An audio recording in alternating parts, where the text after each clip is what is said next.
Welcome back to English with Mama. Today we are going to talk about some common mispronunciation that might not even realize you are making.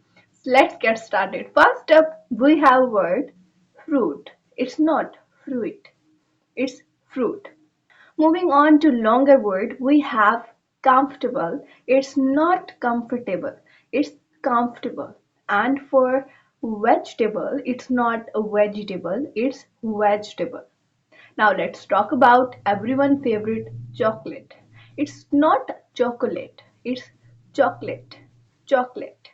Next we have word chaos. It's not chaos, it's chaos.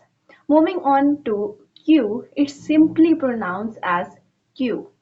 Now let's talk about, we cannot say recipe. It's recipe. Lastly, we have the days of the week. It's not Tuesday. It's pronounced as Tuesday. And for Wednesday, it's not Wednesday.